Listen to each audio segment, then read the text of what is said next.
I've never had any children of my own, but I've got 3 godsons, and there are plenty of other young people in my life, and I've always got on really well with them. And they come from very stable and secure backgrounds, with a lovely family life, plenty of opportunities. And I just wondered, would it be appropriate for me to offer somebody else such a life? And it all happened very, very suddenly. I was in Germany with friends who have a young daughter, and we were having great fun. And I was just stood by a ride, and suddenly, it just like a lightning, it hit me. And I thought, when I get home, I'm going to phone fostering and to see whether it's a possibility of me becoming a foster carer. I wanted to make a difference in a child's life, really, You see, that there are so many who need a home. Just a stable environment is what they need, and care, and to know that they're safe. Obviously there are other things as well, And when our youngest started nursery school at the age of 3, we thought, right, okay, now's the time to go for it.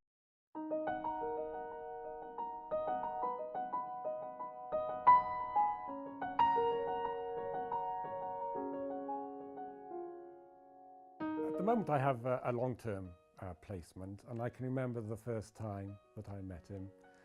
There was a knock on the door on a Monday afternoon after school, and he came in, big beaming smile, just to meet me and see where he might be living.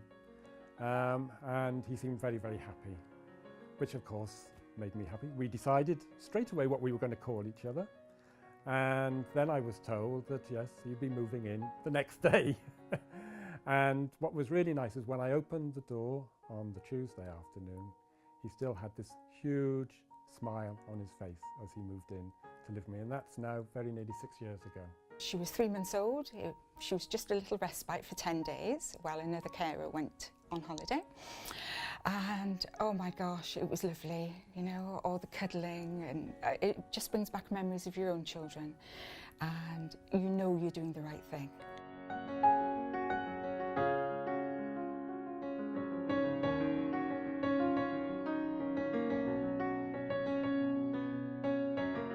We currently have over 680 children who are looked after by the council.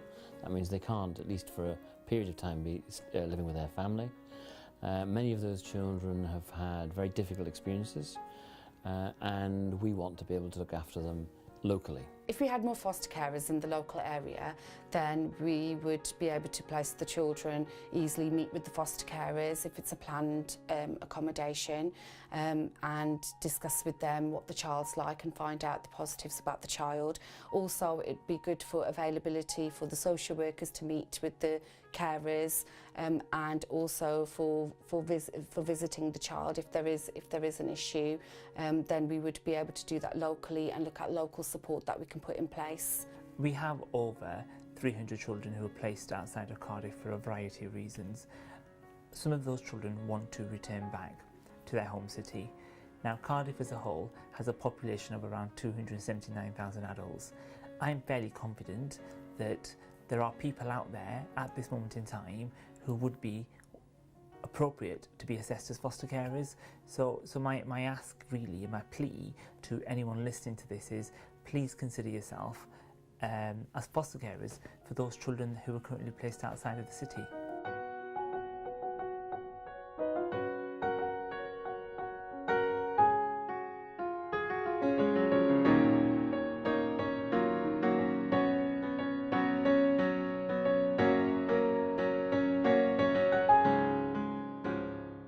Conversations with anybody wanting to become a foster carer is about count yourself in, don't count yourself out.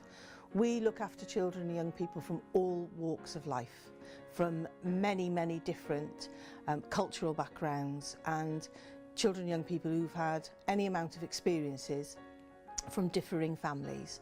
And what we want to do is offer as much choice as possible to those children and young people. We don't want to be fitting square pegs into round holes. We really need foster carers from all walks of life, be they married, be they single, be they gay, straight, matters not to us. We really want to hear about you, your family, your experiences, and most of all, your commitment to our young people.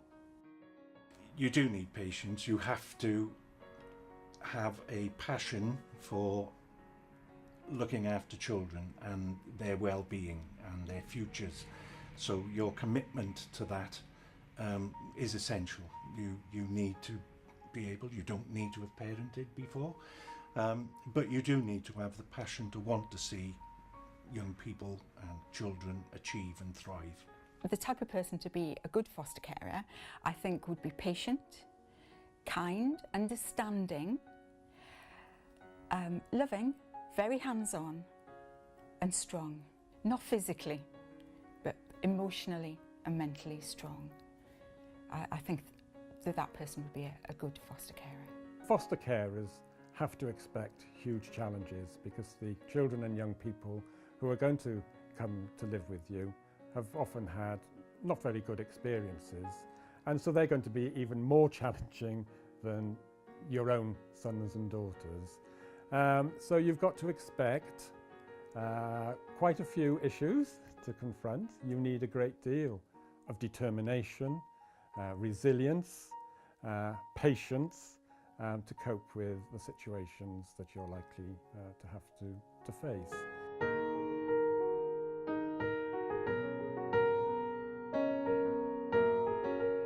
If someone who was interested in fostering was to say to me, why come to Cardiff rather than join the independent sector, I would say it's because Cardiff offers the best and the most comprehensive range of support to enable you as a foster carer to meet the very challenging role that fostering involves. At a challenging role wherever it is, whether it's with the council, with an independent fostering agency, but you will get better support from us.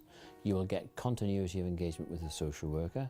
If there are problems with the placement or the child's raising particular challenges, and that's connected to the child's school or to the child's family, the social worker is on hand to help you try and deal with that.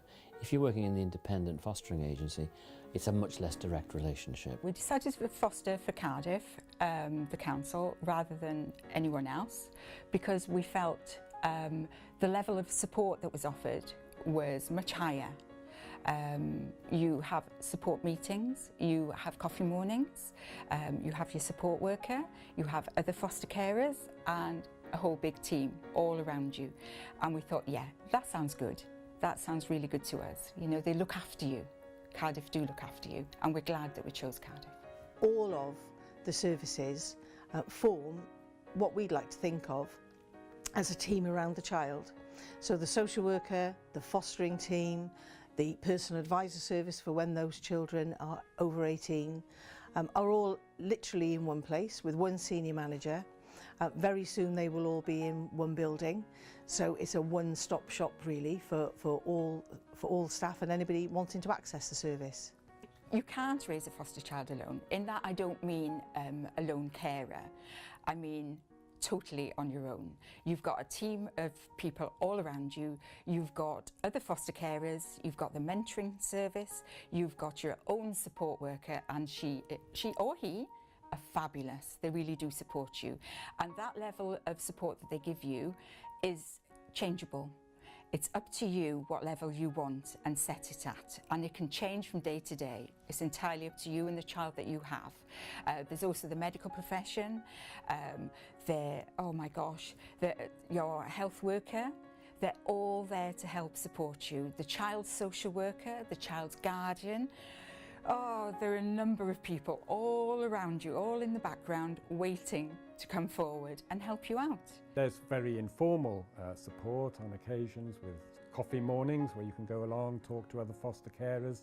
They often take babies and toddlers along as well, so you can have a little play on your hands and knees. But I think it is really important that you get to talk to other foster carers and you can hear about their experiences, and they can help you then reflect on how you're coping with certain situations. Then you have more formal sessions, perhaps lunch and learns, where you'll again gather as a group, have a lunch and network, but also you might look at a particular topic. Somebody will come in and talk, and you can learn in that way too. And there is formal training that you'll sign up. You have to get so many points a year in your training to retain your foster carer registration. And some of those courses you will learn just so much about young people, children who have the problems that they're almost certainly likely to have from their early life experiences. Foster carers are probably the most valuable resource for one another as well as for our service. So it's important that you do mix. We have foster care coffee mornings. Foster carers get to know each other, they exchange numbers. We have a mentoring scheme where a more experienced foster carer will be linked to you, so you'll be able to contact them. We have lunch and learn training events, so you can learn in a less informal atmosphere, enjoy a coffee mixed with the staff and other foster carers, and have a bit of learning involved in that as well. We do annual Christmas parties. There's events where foster carers go out during the summer, so we provide tickets to various events and parks and theme parks, and they can all go, foster carers can go together and share that experience.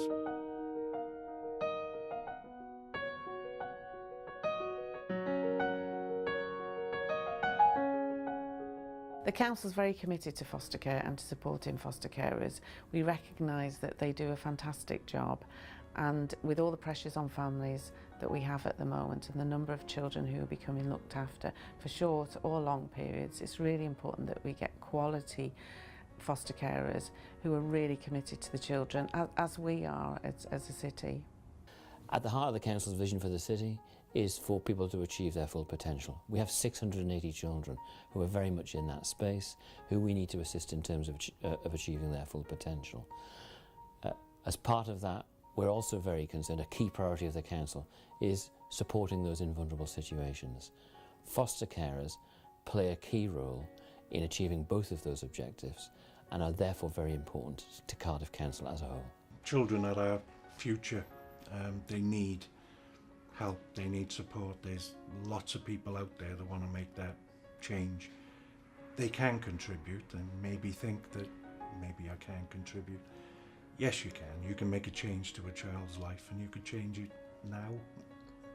Foster carers face many challenges in caring for young people in their care, but I have absolutely no regrets, not for a single minute. And I think by encouraging their education, moving towards living independently, gaining those skills that they require, then they're obviously going to contribute towards the communities that we live in and also society in general. If I had a choice, would I foster again? In an instant. I don't even have to think about it. It's the best decision we ever made as a family to foster, and that's coming from the heart. I really, really mean that. Fostering is our life, and it's a wonderful life. We'd recommend it to everyone.